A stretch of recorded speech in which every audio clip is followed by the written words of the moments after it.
Senhoras e senhores, boa noite. Começa a Câmara Aberta Sindical, o programa que debate o mundo do trabalho.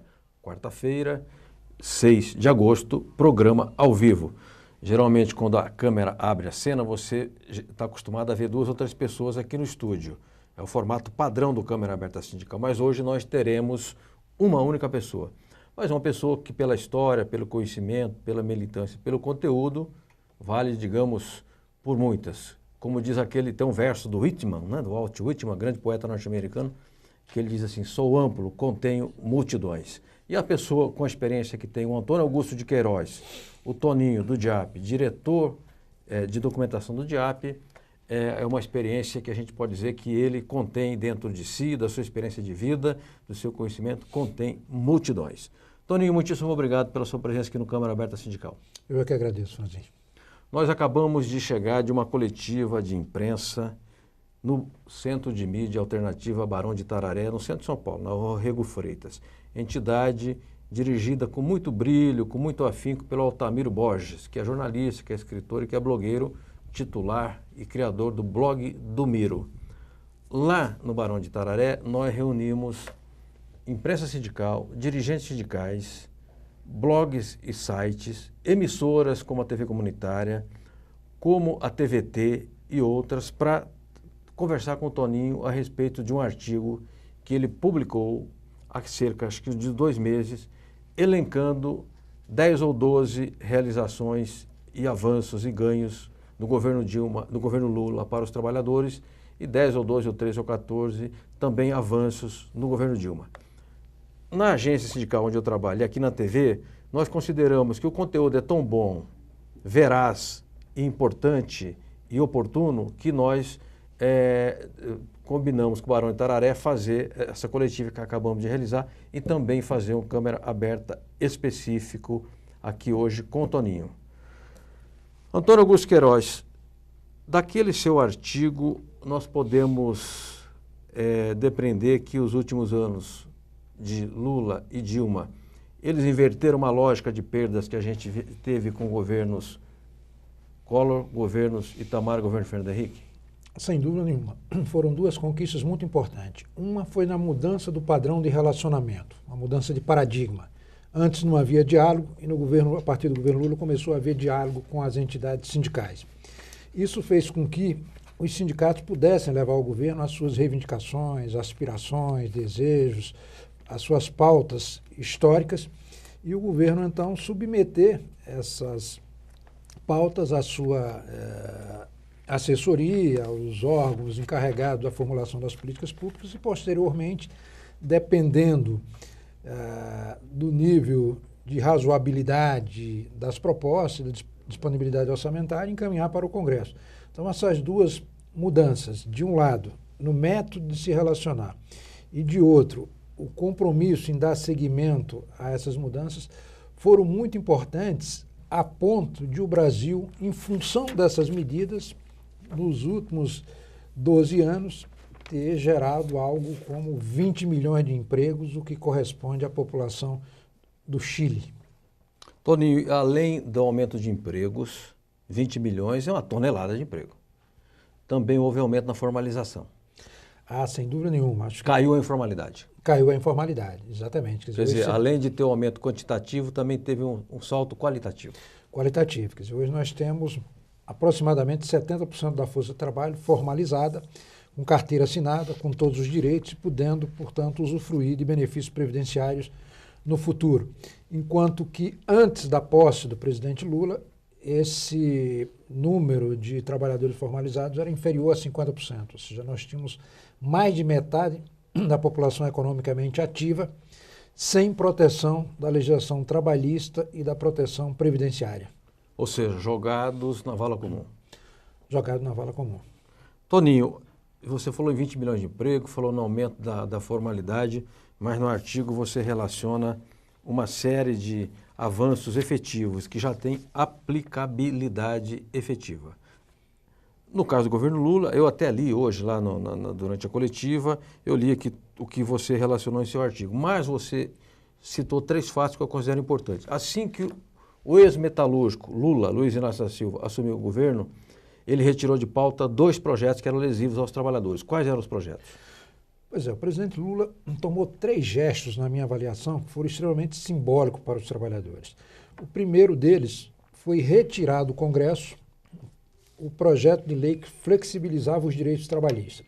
E esse projeto vinha de quando e de onde? Pois é, esse projeto era de 1909, do governo Fernando Henrique, melhor dizendo, na gestão do Francisco Dornelles como ministro do Trabalho. Era um projeto do Executivo. Do Executivo, que tinha por objetivo, em lugar de contratar uma pessoa, um cidadão, um trabalhador, contratar um serviço. Então, esse projeto, ele, na verdade, flexibilizava as relações de trabalho de um modo tal que o empregado ficaria sem boa parte dos seus direitos. O segundo projeto que houve o pedido de retirada diz respeito à terceirização. Era um projeto que permitia que os trabalhadores, as empresas pudessem contratar trabalhadores de outras empresas para prestar serviço na sua empresa original, certo, né, com recursos, com direitos absolutamente precarizados.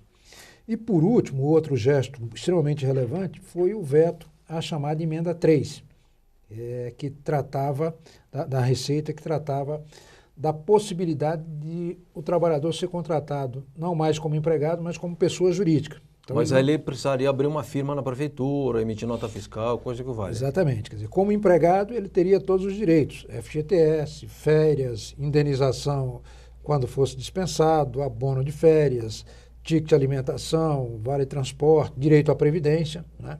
Eventualmente plano de saúde.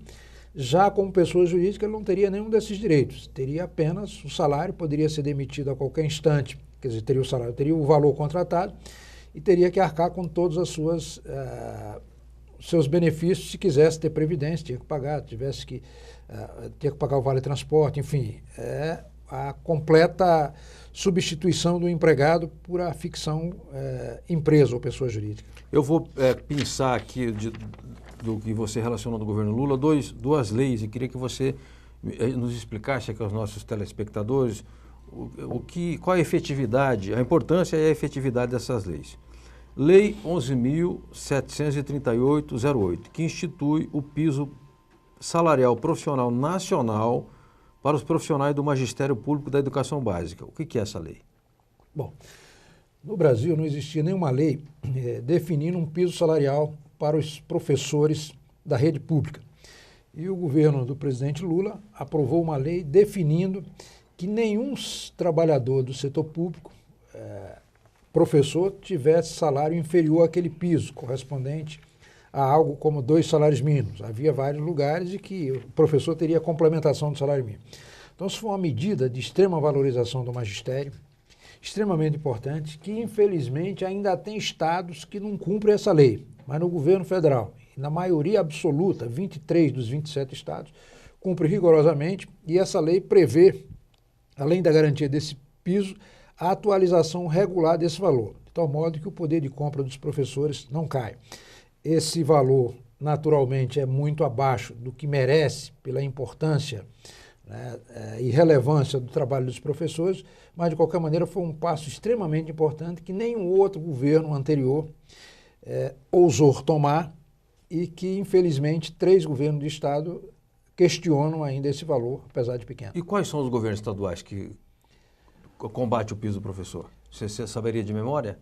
Pois é, de memória, me lembro de alguns estados do Nordeste e um da região Sudeste, particularmente, na região Sul, Rio Grande do Sul, né, que questiona esse piso e que considera superior à capacidade do Estado de honrar essa despesa, o que parece uma coisa absurda, porque se não pode pagar esse piso para os professores de R$1.000 e poucos, não chega a R$2.000, qual é a razão ou qual é a prioridade que esse Estado tem, considerando que o professor exerce a função mais essencial, que é qualificar as pessoas para a vida, para o emprego, enfim, para que possa prosperar ao longo de sua passagem pela terra.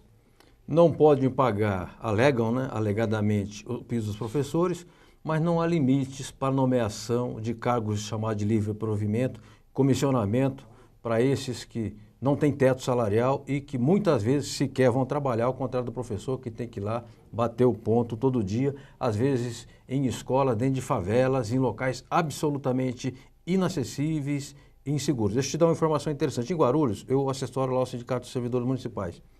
E o sindicato conseguiu lá uma conquista interessante, que é um adicional para as escolas que são de difícil acesso, em que o professor tem que se deslocar, gastar mais tempo. Nós tínhamos conseguido para os professores e agora conseguimos para as cozinheiras também, o que eu considero que é um avanço. Então, portanto, há governantes e governantes. É verdade. Eu acho que um profissional de um determinado segmento deve ser tratado e valorizado independentemente da sua atividade. Então, você tem um professor, tem um auxiliar de administração escolar e o merendeiro devem ter todos a mesma proteção, ainda que eventualmente em valores distintos, mas sim, que tem objetivamente que ser respeitado esse critério por segmento. E, aliás, na área da educação existe o Fundeb, que é exatamente um fundo constituído para a valorização do magistério, e que deve ser aplicado exatamente no pagamento, entre outras coisas, no pagamento adequado e justo, digno do professor. E a verba do Fundeb é alta? É muito alta. Não é desprezível. Muito alta. É próximo ao que se gasta em educação no Brasil pelo setor público, supera 5% do PIB. Então, é realmente muito dinheiro. Perfeito. Toninho, nós temos agora, você vai me dar licença um minutinho, nós temos na linha, eu posso chamar já na linha, ok? E daqui a pouco a gente retoma Antônio Augusto de Queiroz, jornalista, escritor, diretor do DIAP, Departamento Intersindical de Assessoria Parlamentar. Ele vai nos explicar também um pouco o que é o DIAP, ok? Voltamos já.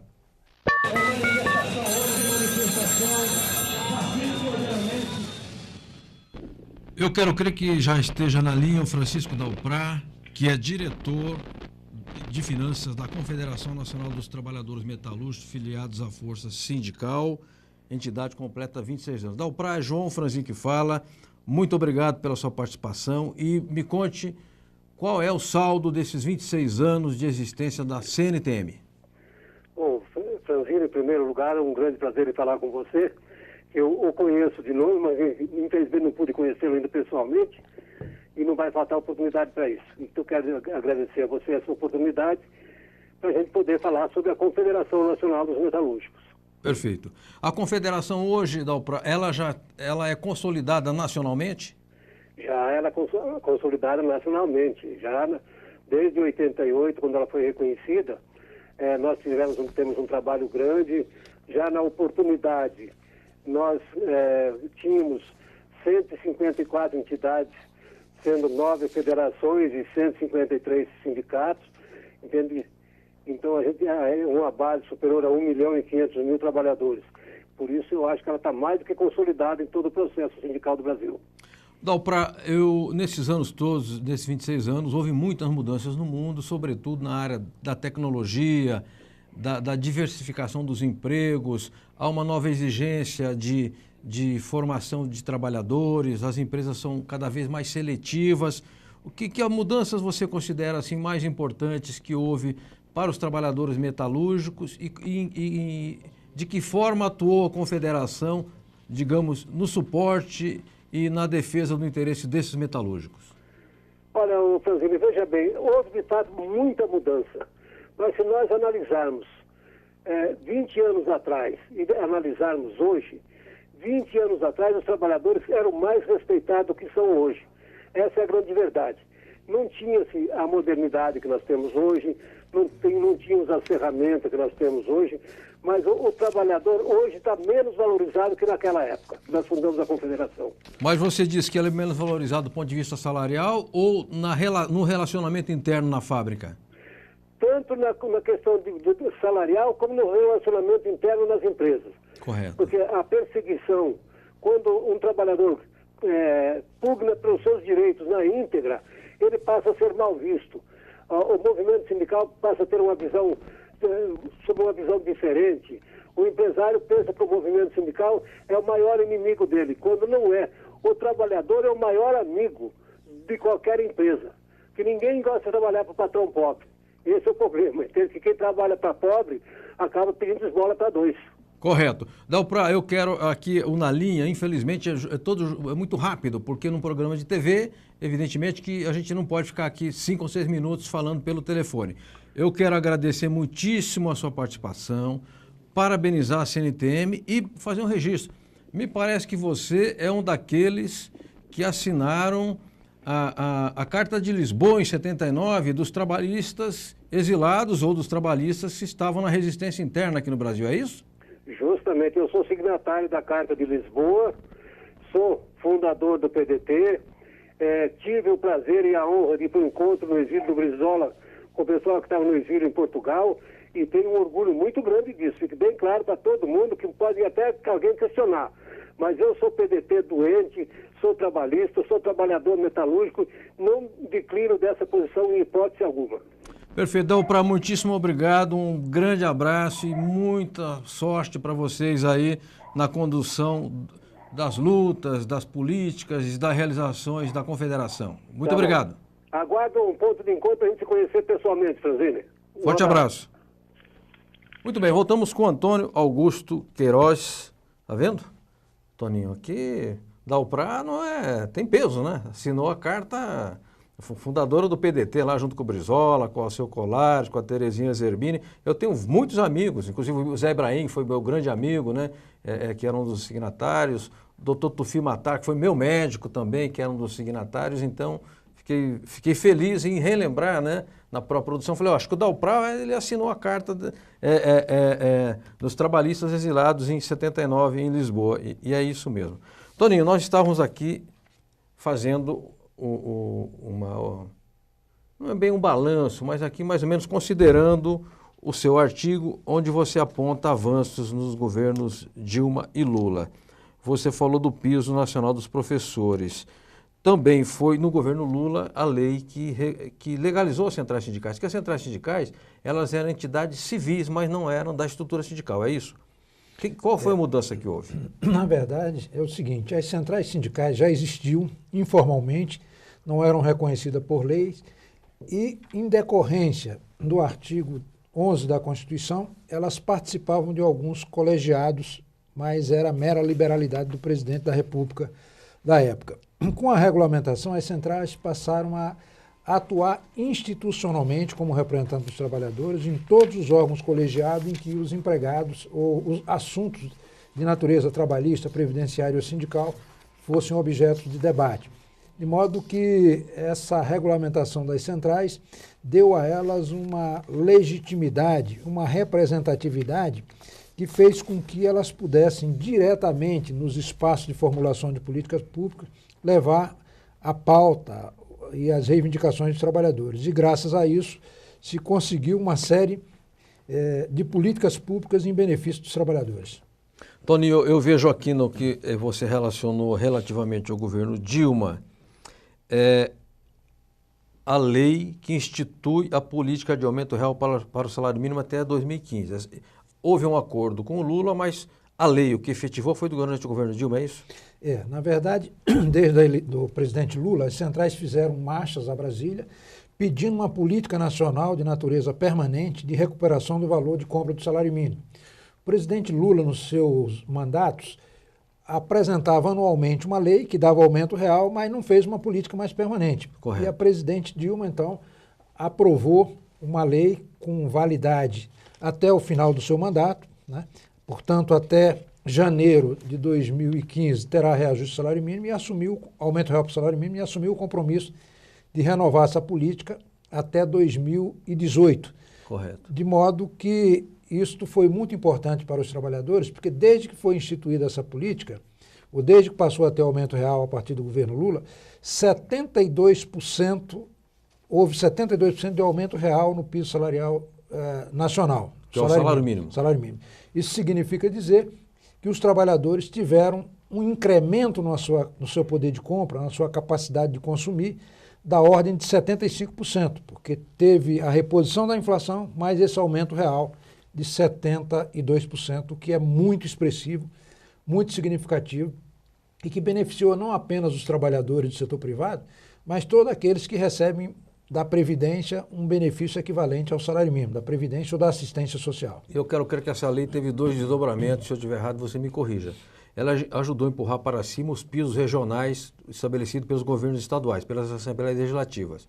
e também categorias profissionais que não têm um grau de organização muito efetivo, acabaram, o mínimo, acabou empurrando para cima os pisos para que não ficasse muito colado uma coisa na outra. Isso ocorreu? De fato, é verdade que se antes os trabalhadores negociavam com base no custo de vida, na inflação, no momento que há aumento real para o salário mínimo, essa referência também se aplica aos pisos salariais, tanto dos governos dos estados quanto das categorias profissionais. De modo que é uma referência muito importante para que fizesse com que no Brasil, nos últimos anos, 95% dos acordos sobre piso salarial tivessem tido aumento real. Correto. Eu quero só fazer uma pequena pausa aqui nesse ping-pong que estou fazendo aqui com o Toninho acerca dos avanços legais, sindicais, trabalhistas e ganhos para os trabalhadores, para mostrar aqui alguns materiais. Vai fazer sucesso, hein? Francisco Calazans, o seu disco, o seu CD, né? Carinhoso. Quem é o Calazans? O Calazans é o presidente do Sintoresp e, aliás, já participou aqui do programa com a gente várias vezes. Da última vez que ele esteve aqui foi contigo, para tratar da Constituição de 88. Porque o Calazans me contou uma vez que ele chegou aqui em São Paulo, trabalhador, muito simples, acabou indo trabalhar num restaurante, estudou, ralou de estudar, passou no vestibular do Largo São Francisco, que é onde estuda a elite paulista, e se formou advogado ali pelas arcadas, o que não é pouco. Então ele gravou Carinhoso, autor João de Barra e Pixinguinha, Feitio de Oração, Vadico, né? Rosa Vadico, que era paulistano aqui do Brás. Emília, Haroldo Lobo e Wilson Batista, Volta por Cima do Paulo Vanzolini, consagrada pelo Noite Ilustrada, e muitas outras, Todo Menino é um Rei, que também é uma música de muito sucesso, e me informou o Calazans outro dia que ele gravou um CD que eu estou curioso para escutar, para ouvir, que é cantando músicas do Orlando Reis, né? Que era realmente um cantor foi muito famoso nos anos 50, e também do Francisco Alves. Eu queria tocar aqui o programa e já, por ordem de hierarquia, né, colocar uma pergunta do Robson Gazola, que é diretor aqui da emissora, né? Pergunta o Robson Gazola. Toninho, se você fosse marqueteiro da Dilma, quais seriam os 3 argumentos que você não deixaria de fora do horário eleitoral e do debate eleitoral? Eu acho que as realizações no plano social do governo da presidente Dilma são extremamente relevantes, né? Houve uma ampliação do número de benefícios concedidos pelo Bolsa Família, benefícios previdenciários, houve ampliação com a participação das donas de casa, pessoas de baixa renda, com o empreendedor individual, houve aumento real do salário mínimo, houve, enfim, uma geração de emprego muito significativa. Então, esse ponto, na minha avaliação, deveria ser lembrado aos trabalhadores brasileiros. O segundo ponto diz respeito à decisão, que eu achei extremamente acertada, de, no momento de crise, só existe 2 hipóteses para enfrentamento. Uma é fazer um ajuste nas contas públicas, portanto, Correto. Reduzir gasto social, colocar o país em recessão e eliminar empregos e reduzir salários. A receita ortodoxa. Receita ortodoxa. E o outro é fazer política anticíclica, ou seja, ampliar os programas sociais e incentivar o setor produtivo com crédito, com renúncia fiscal, com benefício de toda a ordem, para que ele continue gerando os empregos e amenizando os efeitos perversos de uma crise sobre o país e sobre a população. Correto. Então, esses 2 aspectos eu exploraria, sem dúvida nenhuma, com muita ênfase. E o terceiro seria o investimento que foi feito no Brasil na área de educação, na área de formação. A criação do Pronatec foi uma medida extremamente importante que, somado ao ProUni, que fornece milhões de bolsas a aluno, mais o FIES, que também fornece mais milhões de bolsas, tem uns 3 milhões de bolsas para alunos carentes, que podem estudar em escola particular, o governo pagando, né? E além do Ciência Sem Fronteira, que permite a trabalhadores, estudantes de escolas públicas, de universidades públicas, possam participar em 40 países, mundo afora, ter uma experiência de estudar lá fora e, portanto, se qualificar e conhecer a realidade de outros países. Então, essas 3 medidas eu daria muito destaque a elas no eventual programa de governo. Agora, Toninho, eu até li, até anotei aqui, Lei 12.513/11, 2011, que amplia a formação profissional do trabalhador por meio do Programa Nacional de Acesso ao Ensino Técnico e ao Emprego, Pronatec. Eu tenho observado, o governo fala já em milhões de contemplados, de pessoas, porque, na verdade, o Pronatec, ele não é um sistema fechado, ele é uma rede, que, por exemplo, me parece que ele pode utilizar a estrutura do Senai, uma escola de um sindicato, de uma entidade associativa, etc. É um programa que ele tem uma horizontalidade, ele atinge o Brasil inteiro e efetivamente, quantas pessoas que ele já beneficia? Pela última informação, existiam 1.700.000 trabalhadores matriculados por esse sistema, no Brasil inteiro, nas mais variadas áreas. E a maioria desses trabalhadores em áreas que o Brasil tem carência de mão de obra, especialmente agora, nesse momento que houve de Copa, investimento em infraestrutura e tal. Por exemplo, na área de construção civil, nós estamos com carência de mão de obra qualificada nessa área, sim. Até porque foram entregues, nesse período, 1.700.000, mesmo número dos matriculados no Pronatec, né, de casas populares. Tem mais contratado algo como 2 milhões que serão entregues até o final do ano. E há também as grandes obras, usinas e obras em portos, que ocupam muita mão de obra da construção civil, né? Sem dúvida, exatamente. A própria Copa, que construiu vários estádios e tal, teve uma contribuição importante. Então, o Pronatec está qualificando os trabalhadores brasileiros para que se ganhe a condição de empregabilidade para poder se colocar bem no mercado. E não tenha, como teve em relação à METRO, que importar profissionais. Agora, trabalhador qualificado, 2 pontos, ganha mais, né? Exatamente, Qualificação pressupõe aumento de remuneração. Quer dizer, aumento de remuneração, melhora da qualidade de vida. E também, se ele obter um posto melhor no seu ambiente de trabalho, um trabalho decente. Exatamente. Quer dizer, educação significa ascensão social.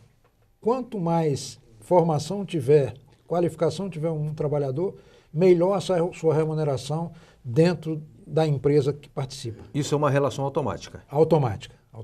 Isso é científico. Perfeito. Vamos fazer um intervalo daqui a pouquinho, mas antes, eu quero mostrar um convite que me foi enviado pela Federação dos Comerciários do Estado de São Paulo a respeito do 17º Congresso de Advogados, dias 8 de agosto e 9, né? Na sexta-feira e sábado, no Centro de Lazer da FEComerciários, em Praia Grande. Tema: dinamismo jurídico e o sindicalismo no setor comerciário. Agradeço a Lia Maria Augusta dos Santos Marques, que me enviou aqui o convite. FEComerciários, UGT e CNTC, parceiras, e me parece que o presidente do TST, cujo nome não me ocorre agora, vocês me desculpam, ele confirmou presença. Aliás, presidente do TST que tem adotado boas posições em relação aos trabalhadores. Parece que não é mais um ministro reacionário que tem lá no TST, não é, Toninho? Na verdade, o Tribunal Superior Eleitoral teve uma mudança significativa de trabalho, teve uma mudança significativa de perfil ao longo dos governos Dilma e Lula. Antes você tinha um grupo de ministros majoritário lá dentro que era 100% alinhado com o capital. E houve, com a aposentadoria daqueles alinhados com o capital, a substituição por alguém mais próximo dos trabalhadores. De modo que hoje o tribunal é majoritariamente favorável aos direitos dos trabalhadores, o que, aliás, deve ser o que deve fazer mesmo um tribunal do trabalho, né? Proteger o trabalho e não o patrão. Né? Aliás, isso está dizendo, dessa mudança de posicionamento do Tribunal Superior do Trabalho, de ter mais sensibilidade, mais alinhamento aos pleitos dos trabalhadores, isso eu quero crer que é uma conquista da democracia e da própria civilidade, porque você reconhece que o trabalho tem que se dar em bases respeitosas, civilizadas.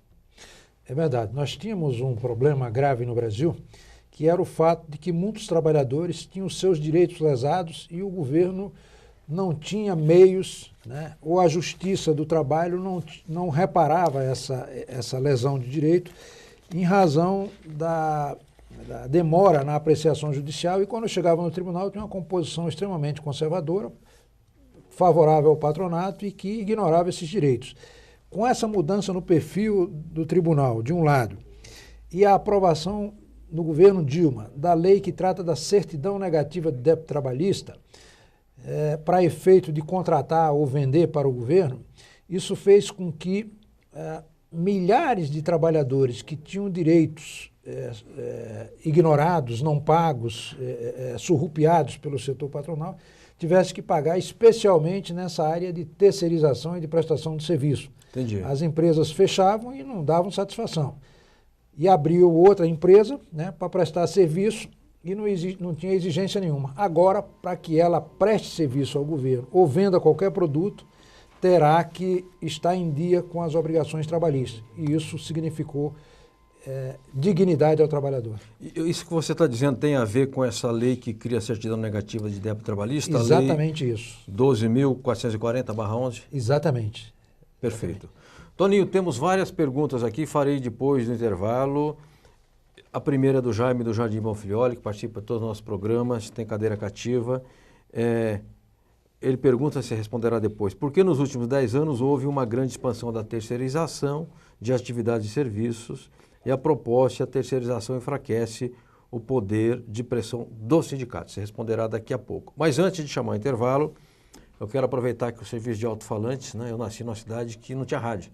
Então a gente tomava reconhecimento pelo alto-falante em cima da igreja, lá na cúpula da igreja, na cumieira da igreja, que não tinha torre a igreja. E, então quero mandar aqui um abraço ao Rogério Magri, com quem eu falei hoje, estarei com ele amanhã cedo indo a Guarulhos a trabalho. O Nildo Nogueira, que participa dos nossos programas e hoje eu não vi a pergunta dele, é dirigente sindical também. Mandar um abraço evidentemente especial ao Altamiro Borges, que viabilizou a nossa coletiva lá no Barão de Tararé, aí na tarde de hoje. Também um abraço a 3 diretores dos metalúrgicos de Guarulhos, extensivo a todos os demais, ao presidente Pereira, ao vice Cabeça, Josinaldo José de Barros, e ao Célio Malta, secretário-geral. Cabeça que, inclusive, esteve presente na coletiva de imprensa hoje no Barão de Tararé, com o Toninho, os blogueiros e a imprensa sindical. Vamos ao intervalo do Câmara Aberta Sindical, daqui a pouco voltamos com Antônio Augusto de Queiroz, diretor de documentação do DIAP, ok?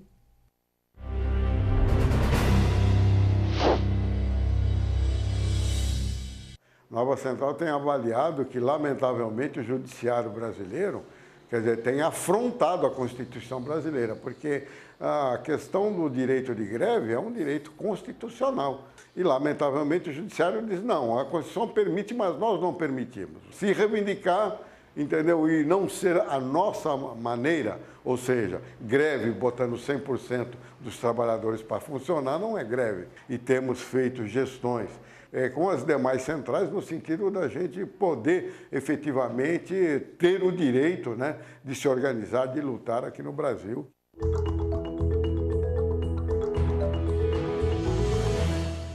O Brasil viveu dias inesquecíveis. Contrariando aqueles que acreditavam que não ia ter Copa, a Copa do Mundo da FIFA chegou ao Brasil e foi muito bem recebida. Nós nos preparamos, decoramos as cidades, entregamos as obras que faltavam e, de acordo com dados do Ministério do Turismo, recebemos mais de 1 milhão de turistas estrangeiros. Nos primeiros dias do evento, alguns estados registraram uma ocupação nos hotéis de mais de 92%.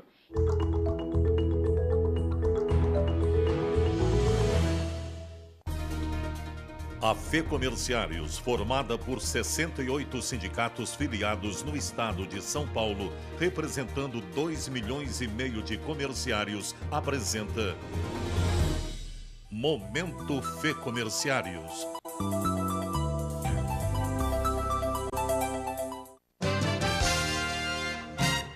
O time de São Paulo venceu a 7ª Copa de Futsal da Federação dos Comerciários do Estado de São Paulo por 5-2 contra a tricampeã Catanduva. Sorocaba ficou em terceiro lugar na disputa com o Presidente Prudente, placar final 3-1. Ao todo, 37 times participaram da Copa.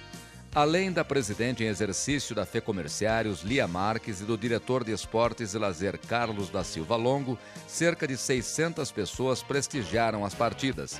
A disputa aconteceu no sábado, dia 2, em Praia Grande, com o pontapé inicial dado por Serginho Chulapa, ídolo do São Paulo e do Santos, ex-jogador da seleção brasileira. Já venceram a Copa de Futsal Fê-Comerciários, em 2008 São José do Rio Preto, em 2009 Itapeva, 2010 Catanduva, 2011 Catanduva pela segunda vez, 2012 Ituverava, 2013 Catanduva e agora 2014 São Paulo. As duplas que disputaram as partidas no torneio de truco da Federação, realizado no sábado, dia 2, em Praia Grande, foram eliminadas em rodadas classificatórias de 32, 16, 8, 4 e a dupla que ficou para a final. Limeira foi a grande campeã, seguida por Ribeirão Preto. Jaú conquistou o 3º lugar e o Simpra Pharma de São Paulo o 4º. Este ano, o torneio de truco contou com a presença de uma mulher entre os participantes, Selma Sueli, diretora dos comerciários de São José do Rio Preto. Durante todo o dia, houve sorteios de diversos prêmios doados pela federação, como mochilas, tablets, DVDs, microsystems, entre outros. Nesta sexta-feira, dia 8, o movimento sindical comerciário vai retornar à Praia Grande para participar do 7º Congresso de Advogados da Fê-Comerciários. Sob o tema Dinamismo Jurídico e o Sindicalismo no Setor Comerciário, os sindicatos filiados à nossa federação terão a oportunidade de assistir a 4 palestras a serem ministradas por renomados especialistas. A diretoria, a comissão técnica e os mais de 300 inscritos estão certos que realizarão um grande congresso.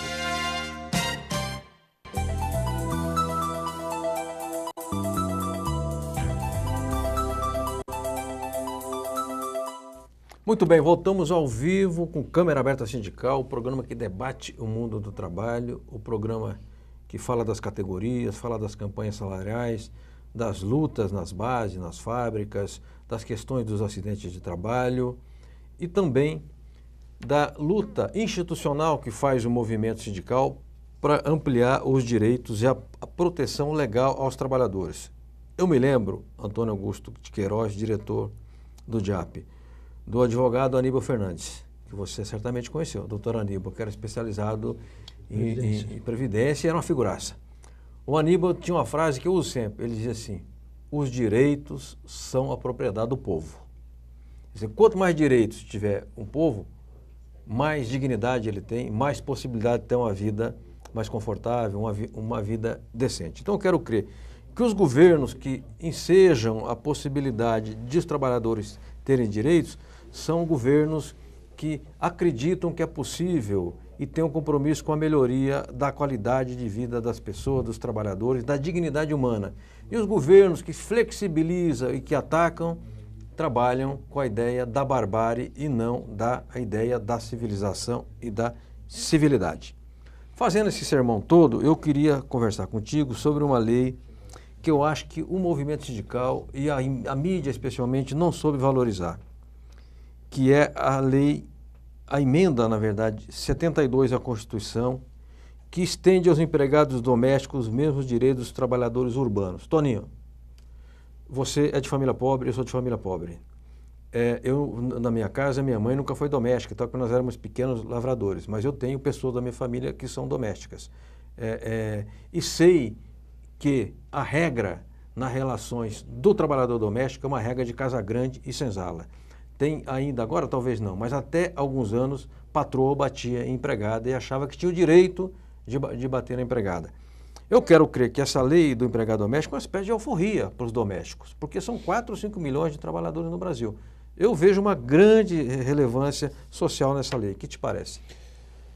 Sem dúvida nenhuma, Franzinho. Isso recupera uma das falhas do processo constituinte. A Constituição de 88 trouxe uma série de direitos para os trabalhadores, a licença maternidade ampliada, criou a licença paternidade, ampliou o aviso prévio, aumentou o tempo de descanso das férias com um incremento na remuneração de 1/3, enfim, reduziu a jornada de 48 para 44 horas, mas ainda manteve o trabalhador rural, o trabalhador doméstico, com desvantagem mesmo em relação ao rural. Quer dizer, era de segunda classe. Segunda classe, exatamente.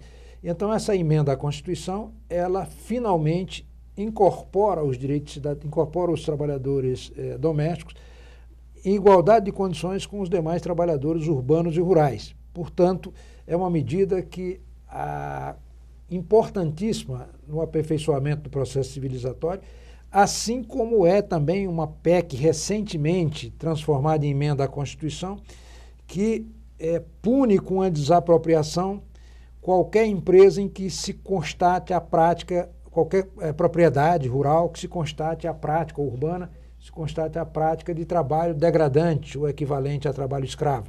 Ela é expropriada sem nenhuma indenização e o seu dono ainda responde civilmente. De modo que são duas medidas recentes dos últimos anos. Essas duas são do governo Dilma ou Lula? Do governo, as duas do governo Dilma. Tá. Extremamente importantes porque equaliza e dá à justiça, né, instrumentos para que se evite qualquer tipo de trabalho degradante ou trabalho informal, como ocorria na maioria dos casos nas residências das pessoas. Perfeito. Eu queria aqui só comentar para botar um pouco levar um pouco a temperatura aqui da conversa. É assim, né? A classe média, eu sei como é que é a classe média, eu sou de classe média, sei como é que é a vida da classe média. Agora, a mesma classe média que não economiza para ir, por exemplo, comprar enxoval de bebê nos Estados Unidos, comprar vestido de noiva nos Estados Unidos, comprar camisa social nos Estados Unidos, fica nervosa na hora de pagar o mínimo para um empregado doméstico, porque tem aquele resquício da Casa Grande de que a empregada doméstica é mucama. Nós temos que enterrar isso de vez. E eu fiquei assim muito até dei risada de ver assim quando houve a emenda a promulgação da emenda 8114 que expropria propriedades urbanas e rurais onde seja encontrado trabalho escravo, a reação dos latifundiários. O Ronaldo Caiado ficou nervoso. Então, toda vez que você vira o Ronaldo Caiado ficar nervoso com uma lei, saiba que a lei é de interesse do povo. Tá? Então, eu queria botar um pouco de veneno aqui na conversa. Toninho, eu não sei se você já respondeu a pergunta do Jaime Bonfilioli sobre o avanço das terceirizações e se enfraquece os sindicatos. Não respondi. Você, de certa forma, já respondeu, mas não diretamente a pergunta. Exatamente. Quer dizer, queria fazer um rápido comentário só sobre a terceirização. De fato, tem havido uma expansão grande, porque o setor empresarial, diante da obrigatoriedade de formalizar pela cobrança do Ministério do Trabalho, pela fiscalização dos auditores fiscais de trabalho, algumas optaram por terceirizar, e na terceirização também tem a formalização. Mas o fato é que se debate no Congresso agora a regulamentação da terceirização, esperamos que em bases civilizadas. Né? Existe um projeto extremamente nefasto e contrário aos interesses dos trabalhadores, que é o projeto do deputado do PR de Goiás, o Sandro Mabel, mas também tem um outro do Vicentinho, né, do PT de São Paulo, que obriga a que os trabalhadores terceirizados tenham o mesmo salário e os mesmos benefícios da empresa que contrata a terceirizada. Ou seja, se a empresa paga para os seus trabalhadores e dirigentes um determinado salário, deve replicar esse mesmo salário e os acordos coletivos para os trabalhadores terceirizados. Se passar isso, perde toda a atratividade da terceirização, porque ela existe exatamente para precarizar, né, e para reduzir direitos. De modo que isso é um embate que vai se dar agora, logo na posse do próximo Congresso, e a população tem que estar, os trabalhadores, conscientes de que a terceirização regulamentada em bases precarizantes enfraquece não apenas o sindicato, como retira e rebaixa o direito dos trabalhadores. Perfeito, eu volto aqui com o Antônio Augusto Queiroz, o Toninho, diretor do DIAP. Tem aqui uma pergunta e depois tem um intervalo, tem uma reportagem, se não me engano, com o Jorge Nazareno, o Jorginho, metalúrgico de Osasco.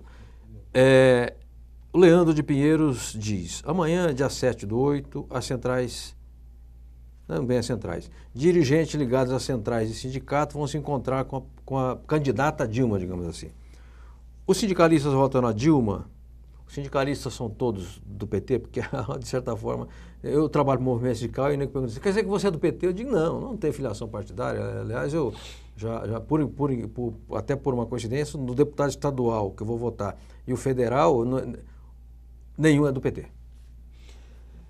Na verdade, os representantes de entidades sindicais que vão se encontrar com a presidente da República vão levar certamente uma pauta que é uma mesma pauta que outras centrais, outros representantes que apoiam o Aécio e o Eduardo Campos também levaram para esses candidatos. Então, desse ponto de vista, as entidades sindicais têm sido sábias. Quer dizer, elas têm opções políticas e partidárias distintas, mas têm unidade de ação, ou seja, o foco, a agenda é a mesma. De modo que isso ajuda muito no sentido de fortalecer, independentemente da coloração partidária ou da visão ideológica do dirigente sindical, eles convergem para uma mesma pauta e isso é extremamente importante. Então, essa pauta que a Dilma vai receber, das mãos de dirigentes sindicais cutistas e não cutistas, né, também será entregue, mas por outras centrais, para os demais candidatos à presidência da República. Isso é muito positivo, porque todos, ao se submeterem às urnas, vão saber o que defendem os trabalhadores e qual é a pauta prioritária desse segmento. Perfeito. Eu quero chamar a reportagem, mas antes fazer um agradecimento para duas entidades que nos ajudaram a viabilizar a coletiva de imprensa hoje no Barão de Itararé com o Toninho do Diap.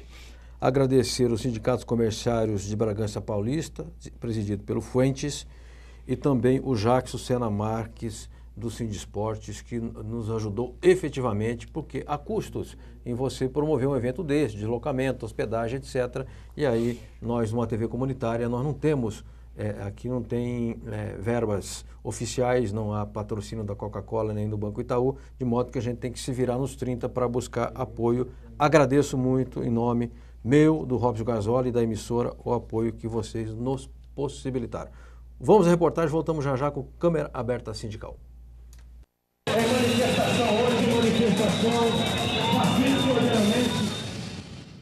Jorginho, o movimento sindical tem feito, ao longo dos anos, um esforço de aumentar sua bancada na Câmara Federal, nas Assembleias Legislativas, enfim, nas instâncias de representação. É o chamado voto classista. Você acha que tem viabilidade, que os trabalhadores têm disposição de votar em pessoas identificadas com o sindicalismo? O movimento sindical tem uma bancada bastante pequena no Congresso e é fundamental para nós que a gente possa ampliar essa bancada. Ela pode estar presente em diversos partidos, mas é necessário que ela tenha um compromisso com a classe trabalhadora, que tenha origem na classe trabalhadora, que entenda os seus anseios e, consequentemente, possa levar para dentro do Congresso as reivindicações que são dos trabalhadores. Jorginho, você considera que, havendo mais representantes na Câmara e no Senado, as leis de interesse dos trabalhadores tramitam mais rapidamente? Olha, a tramitação não é uma tarefa fácil, a gente tem visto das mais variadas formas, mas sem dúvida nós termos uma representação maior significa a gente conseguir fazer com que essa bancada imponha também os seus interesses, as suas reivindicações e consiga fazer com que temas que são importantes e caros aos trabalhadores possam tramitar de forma mais adequada, mais célere e com isso a gente ter melhor definição daquilo que é interesse nosso na legislação brasileira dentro do Congresso. Agora, Jorginho, para ganhar a cabeça precisa primeiro ganhar o coração das pessoas. Como ganha o coração de um eleitor trabalhador para que ele vote em candidatos comprometidos com as causas trabalhistas? Bom, nós demos mostra que, apesar das dificuldades que a gente tem dentro do Congresso, ao longo de muitos anos, os trabalhadores tiveram muitas conquistas, não foram poucas. E as categorias, as diversas categorias dos diversos sindicatos, vêm ao longo dos anos alcançando bastante melhorias para os trabalhadores. Se os trabalhadores entendem isso, e nós temos certeza que entendem, isso precisa se traduzir em voto. Precisa que os trabalhadores tenham a consciência de que no dia das eleições tem que ir à urna e isso só vai acontecer com uma presença maciça. Nós temos condições para isso, os trabalhadores percebem que as conquistas que nós tivemos nos últimos anos são oriundas de pessoas comprometidas com os movimentos sociais, com os trabalhadores, e isso pode ampliar, até porque, seja qual for o governo, é necessário que haja pressão dos trabalhadores e da sociedade para que a gente possa avançar.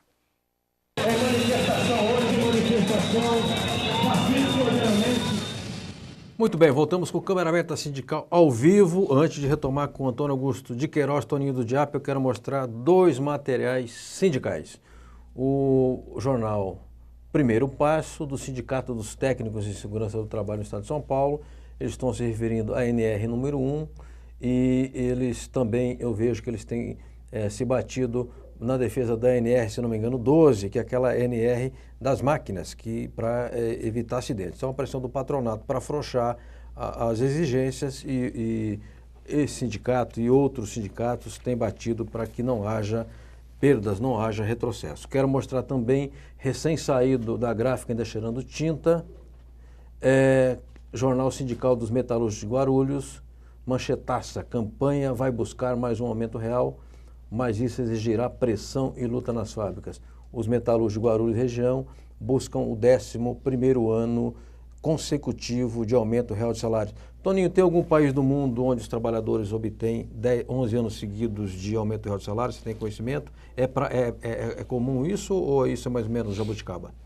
Ora, não, é muito raro você ter um ciclo de prosperidade de um país ao longo de um período tão longo, superior a 10 anos. Havendo esse ciclo superior a 10 anos, é possível acontecer, mas no caso brasileiro é atípico, porque nós estamos no meio de uma crise e, apesar disso, os salários têm aumentado e a renda tem aumentado e tem havido geração de emprego. Então, realmente, para o 13º ano de aumento real, é uma realização, é um fenômeno realmente extraordinário. Toninho, nós estamos correndo aqui já contra os minutos, estamos já passando aí 2 minutos, 3 minutos, a correria de sempre. Me diga uma coisa, houve o governo Lula, um dirigente sindical, metalúrgico. O governo Dilma, que foi na luta armada, foi guerrilheira, depois atuou junto com o Brizola, foi executiva na máquina pública, mas não é sindicaleira. Que diferenças você aponta básicas entre Lula e Dilma e qual é a convergência positiva aqui entre os dois governos? Bom, o Lula foi forjado, né, no movimento sindical. É uma liderança sindical, tem identidade, proximidade com o segmento e conhece de perto a realidade do movimento sindical e dos trabalhadores brasileiros. O presidente Dilma, como você mesmo disse, é uma executiva com formação técnica e, portanto, não tem essa proximidade toda. Mas qual é a convergência? É que ambos têm uma equipe que conhece, que convive, que se relaciona com os trabalhadores, com o movimento sindical e que sabe o quão é importante, né, ter uma base social bem remunerada, uma base social satisfeita com a condução do governo, e nisso o governo tem buscado retribuir, né, com políticas públicas, dando oportunidade a que pessoas que jamais teriam oportunidade de estudar ou mesmo de ter um emprego, para que tenham essa oportunidade. Eu dou, por exemplo, um exemplo da mudança na educação para criar o SISU, que é um sistema integrado de universidades públicas, em que o aluno de uma escola pública do Acre, por exemplo, pode cursar a melhor universidade pública de qualquer unidade da federação, sem se deslocar do estado dele. Ele faz esse exame, se inscreve nesse exame, faz o exame, se aprovado, ele comparece aqui e faz o curso.